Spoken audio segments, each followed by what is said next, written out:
नमस्कार मित्रांनो, कोण आले बघा आज इकडं. सोमादादा आल्या तर ती पिन पावसात वर गार भिजत. टू व्हीलर त्यांची पाठीमाग आहे बघा, ह्यात दिसते बघा. ती पाठीमागची टू व्हीलर त्यांचीच आहे बघा. आणि त्या पाठीमाग पांडू आणि त्याच्या पाठीमाग पांडुदादाची गाडी उभा केली बघा तिकडं. आम्ही आलोय दिगंचित, जरा पुनमचं काय जर काम होतं, मग त्यासाठी आलोय. अंकिताला पण शाळेत इथनच दिगंचितनं घेतलंय. आणि हाय बघा इकडं पाणी ताण लागले तिला.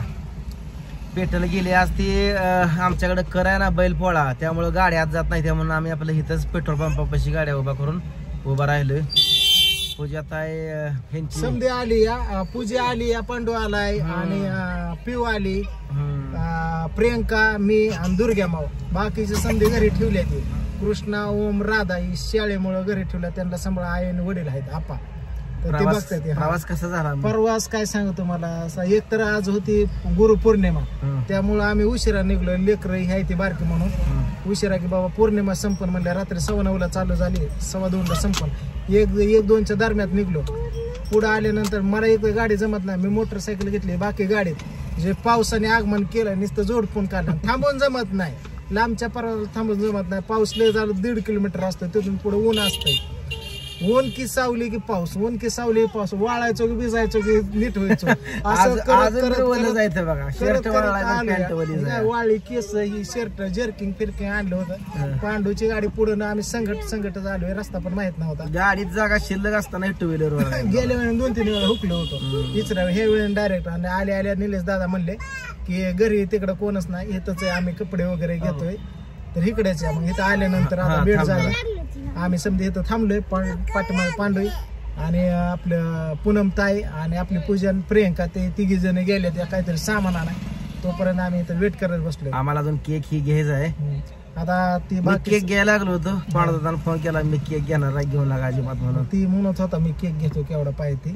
मग आता इथून जाणार आहे आम्ही वस्ती. तिथे गेल्यानंतर बाकी समजा नियोजन. आणि ह्या आठवड्यातला एपिसोड तुम्हाला सांगतो आपण करतोय ह्यांच्याच घरी. आणि मग आता एपिसोडचं असं होतं मित्रांनो, घरी एक बानगडी आणायचं. तर आपला एपिसोड आता रविवारी एक येणार आहे. तर आम्हाला वेळ नव्हता की इकडे आल्यानंतर 2 दिवस इकडे गेलं तर पुन्हा शूट लावायचं, कटाळायचं. त्यामुळे म्हणलं कॅमेरा इकडेच घेऊन यायचं. आपली इच्छा पण होती की बाबा ह्यांना पण घ्यायचं, ह्यांची पण इच्छा होती. तुमच्या एपिसोड मध्ये पण आम्ही काय नो प्रॉब्लेम यायला तयार आहे. गेल्या वेळेला निलेश भाऊ आला तर तेव्हा बोललो होतो की आपण शूटिंग करू. म्हणलं निवांत या इकडं, मार राहणार पाय तेवढं वरडू पॅन्ट फाटत जमतंय म्हणलं. पेशल येऊन तसा खरोखर आज वेग आला की बाबा वेब सिरीज पण आपली नवीन चालू झाली. त्यामध्ये हे 2 जोड घेतोय आपण, निलेश दादा पूनम ताई घेतोय. तर ह्यांचा काय रोल असन आणि कशी ऍक्टिंग करतात ते व्हिडिओ मध्ये कळेल तुम्हाला कळेल बघा. आणि मी कालच एक व्हिडिओ टाकला होता बाबा, ही जोडीला घेतलं तुम्हाला कसं वाटेल काय. बघितलं रात्री त्याच्या खालच्या कमेंट पण बघितल्या. बऱ्याच कमेंट बऱ्याच जणांच्या कमेंट माझ्या बाजूनच होत्या. सगळ्यांचा आभार आहे. आभार नाही, ह्याच्या अगोदर एक म्हणत होती कमेंट मध्ये, तुम्ही तुमचं खरंच जुळतं निलेश भाऊ गावठी पूनम ना यांच्याशी वाघमारे फॅमिली जुळते. तुम्ही एकत्र राहावा आणि खरंच वेब सिरीज मिळून करा. लय म्हणले आम्ही सपोर्ट करा, एवढं म्हणले. असो ह्या एपिसोड मध्ये 4था एपिसोड येतोय. जर हे एपिसोड जर जास्त व्हायरल झाला तर पुढचा पण एपिसोड येईल, काय अडचण नाही. ह्या एपिसोड मध्ये ह्यांना मी रोल काय देणार आणि स्क्रिप्ट काय ठरवलं नाही. रस्त्याने बारामती निघताना मी डोक्यात ठरवलं हिथवर येऊस तर एंड स्क्रिप्ट. तुमचं डोकं म्हणजे स्क्रिप्टच आहे. वय नाही, पेन नाही, निले दादा डायरेक्ट संध्याकाळ सिसिम पांड्या म्हणला काय उद्याच्याला वेळ नाही आपल्याकडे जास्त, दुपारपर्यंत शूट जाऊन माघार निघलं माझ्या पाहिजेत. तर बावड्या काय करतो माहितीये का, काय संध्याकाळ सीन गेली डोक्यात. संध्याकाळ सीन काढलं, 1 तासात शूट आहे संध्याकाळ. संध्याकाळची अशी गंमत आहे तुम्हाला सांगतो, लय भारी आहे. करो आणि करायचंय शूट ह्यांच्या घरामागणं स्टार्ट मी रडलेलं चालू तिथून. तेव्हा निलेश भाऊला माहित होतं की सोमा दादा घराच्या माग आलाय, तिथून स्टार्ट आहे. सकाळचं काय सीन होत्या 3ला तर इथनं आम्हाला निघायचंय. म्हणजे परवा दिवशी एडिटिंग रविवारी एपिसोड तुमच्या भेटीला. आभारी आल्याबद्दल. हक्काची माणसं ती, ह्यांनी आमच्याकडे यावं आणि ह्यांच्याकडे यावं, बाकी कुठं जात नाही आपण. आणि दिसणार नाही, दिसलो पण नाही तुम्हाला कुठं मी गेलेलो. जिथं आपुलकी असते तिथंच एकमेक जात असते ती. आणि भरपूर म्हणजे सपोर्ट, मन मोकळी माणसं येते. पांडू आता म्हणला होता मसाल्याचा व्यवसाय चालू करायचा. पांडू मला कोणाला विचाराय नको, कोणी माहिती देणार नाही किंवा कोण सांगणार नाही, चालते. फक्त ह्यांचा असा मसाला असून सुद्धा ह्यांना विचारल्यानंतर ह्यांनी परत व्हिडिओ कॉल उचलून सांगतात तराजू घ्या, डांका असला घेऊ नका, ती नुसतं ह्यात कच्चा मसाला निघण, डांकाच घ्या, एवढा रेट असतो. पोस्टाचं पार्सलचं किती असतं, किलोला 60 रुपये. मी टू जेड माहिती म्हणलं तुम्ही इकडे या, पूर्ण तुम्हाला सांगतो. सपोर्ट पण फुल म्हणलं. पांडुदादानं काल फोन केला मला, म्हणलं निलेश दादा माझ्या डोक्यात असं आहे. पांडुदादाला प्रश्न काय पडला होता, निलेश दादा रागाला येते. माझं रागाला यायचं काय कारण नाही. मला काय म्हणायचं मध्ये, बावड्या मला काहीतरी बिझनेस करू. आम्ही लय बिझनेस ठरवतो, पण काय करावं कळा नाही. साड्या नको, बरं स्टेशनरी नको, ही करू. कारण ह्या हिशोब आमची माहिती आहे किती हुशार आहे. पूजा इंग्रजी वाचते आणि प्रियंका माणसं आणते. मग त्यामुळं तुम्हाला सांगतो, मला का फोन केला दमादमानं असं ऑप्शन सर्व सांगितलं, मसाल्याचा व्यवसाय मागत होते. मी म्हणलं बिनधडक बोला, काय ना हक्काचा माणूस आहे. तर पुन्हा म्हणते मसाल्याचा व्यवसाय करायला लागला. ह्यांचं गिरायक ह्यांच्या पैसे, ह्यांचा भाग एरिया ह्यांचा वेगळा आहे, तालुका वेगळा आहे, आणि आमचं तिकडलं वेगळं आहे. कसं असतंय माहित आहे का, कोणी किती जरी केलं जळायचा काही संबंधच नाही हो. शेवटी कसं आज दुकानाला कडल दुकान चिटकून असतंय, जळायचा काय संबंध आहे का सांगा बरं. काहीच नाही. किराणा शेजारी किराणा असतो. या उलट एकमेकाला सपोर्ट नाही. शेवटी क्वालिटी, ज्याची क्वालिटी चांगली त्याच्याकडे 4 गिरायक जास्त देणार आहे. क्वांटिटी वगैरे. मी निलेश भाऊंचा मसाला 1 किलो मला फ्री मध्ये दिला होता. अक्षरशः वापरला, अशी तरी येते, काळ भंगार कालवून होतोय दिसायला.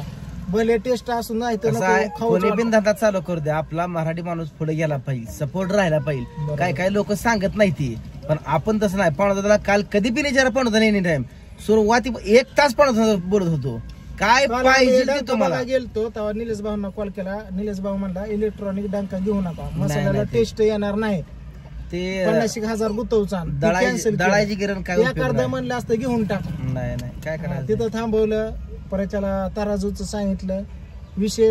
लवकरच बघा ह्यांचा पण चालू होतोय मसाला, सगळ्यांनी सपोर्ट करा. पहिला मसाला 20 किलो बनवणार आहे आणि जरा थोडं स्वस्त मध्ये देणार आहे की बाबा तुम्हाला फक्त क्वालिटी कशी वाटते, क्वालिटी कशी आहे बघा. जर वाटलं क्वालिटी क्वांटिटी चांगली तरच पुढे नादी लागणार, नाही तर थांबवणार आहे. कसं आहे, आपल्याला पण 2 रुपये भेटलं पाहिजे. पण निलेश भाऊ करतोय का माहित आहे का. पांडू मी दुपारनं आलो ना का, प्रियंका झोपली, आई झोपली, आपण झोपल्यात. मी गेल्या बाहेर तुमच्याकडे आलो, काय म्हणलं होतं तुम्ही काय तर बिझनेस समजा झोपून नाही ती. पांड्या मला यांच्या मागे काहीतरी लावला का बावड्या, मला दिवस झोपायचं नाही. तर आता कसं तुम्ही शेळा ही ती गुरु आहे, त्यामुळे तुम्ही काय बिझी होऊन जाताय. त्यात व्हिडिओ सुद्धा तुम्ही करता नशिबी. आम्ही म्हणतो एवढं शेड्यूल कसं हँडल का. आमच्यात काय नाही, शूटिंग झोपायचं. मग ही झोपण्यापेक्षा ही जनावर म्हणलं कुठं खुरकायला लावायचे, 4 पैसे येतात. नाही बरोबर. बघू आता लोकांचा सपोर्ट ही काय येतंय काय नाही. सगळी सपोर्ट करते ती, फक्त कसं पुढे न्यायचं हे आपल्या हातात असते. क्वालिटी बिघडू द्यायची नाही. फक्त मसाला तुमचा दिलेला त्यातला मी पाव किलो ठेवला, 1 किलोतला. मॅडमला पाव किलो दिला, माझ्या ताईला पाव किलो दिला आणि पांडूच्या घरी पाव किलो, असं म्हणून 4 हिस्से केलं. एकदम फुल एकदम मस्त मसाला आहे बघा. आणि निलेश दादाने पैसे घेतले नाही, तर एकदम फ्री मध्ये दिलाय. पैसा काय आजचा आहे उद्या आहे, कशाच पैसे आहे. पैसे किती जरी आला तर राहते का सांगा. माणूस महत्वाचा आहे हो. आणि एकाच्या ह्याच्यावर काय होत नाही. साखळीन चाललं तर बिझनेस असो किंवा युट्यूब असो काही असो, साखळीन होत. साखळीन एकमेकाचा सपोर्ट पाहिजे. सपोर्ट पण कोणाचा घ्यावा तेवढी पण ही पाहिजे. कोणाचा घेऊन जमत नाही बरोबर. त्याच्या मनात सपोर्ट करायचा. 2 मिनिटात माणूस ओळखी होतो ह्याच्या मनात काय चालू आहे, की बाबा ह्याला व्हिडिओ मध्ये घेऊ वाटतंय का नाही का. किती मोठा असो नाही तर बारका असो, आम्ही जुने युट्यूबर असलं तरी माणसं काय शिकलं पाहिजे. आपण लगेच कट जागा म्हणतोय, लगेच निघतो. अशा गोष्टी आपल्याला लगेच लक्षात येतात. बरोबर आहे. एक तर आपण त्यामुळेच कुठं जात नाही निलेश दादा. बरोबर आहे. तसं आज जमतं आमचं पूनमचं म्हणजे आज कसं लय मोठं आपलं करायचं नाही ठरलंय. म्हणजे कसं माहित आहे का, जरा पूनमची आजी जरा आजारी होती, मग ती कॅन्सल. जरा बोकडाचा कार्यक्रम जत्रा होती ती कॅन्सल झाली. मग म्हणून म्हणलं नाही, निलेश दादाने गेल्या वेळेला सांगितलं बोकडे तुम्हाला यायला लागतं स्पेशल कापून. तरी आज गुरु पौर्णिमा, जेवणाचं काही सुद्धा नाही. आपल्याला लवकर शूट लावायचं, बर्थडे करायचा आहे. दोन्ही पण कामं झाली, आमचं पण ह्यांचं पण. उद्या मस्त पैकी आम्हाला सांगितलं म्हणजे काहीतरी असल्याशिवाय का जाऊ. उद्या आज संध्याकाळ शूट, संध्याकाळ थोडं घ्यायचंय, उद्या सकाळचा 3 वाजेपर्यंत एंड करा. ह्यांची पण काम आहे. तर मित्रांनो चला, सोमादादा आले तर पांडुदादा पण आले तर पांडुदादा नेक्स्ट व्हिडिओ मध्ये जाऊतो. पाठीमागा येतं सगळे जाऊतो घरी गेल्यानंतर. चला भेटू पुढच्या व्हिडिओत, तोपर्यंत सगळ्यांना बाय बाय. आणि आताच पूनम ताईला वाढदिवसाच्या वाघमारे कुटुंबाकडून, फॅमिलीकडून खूप खूप शुभेच्छा. धन्यवाद.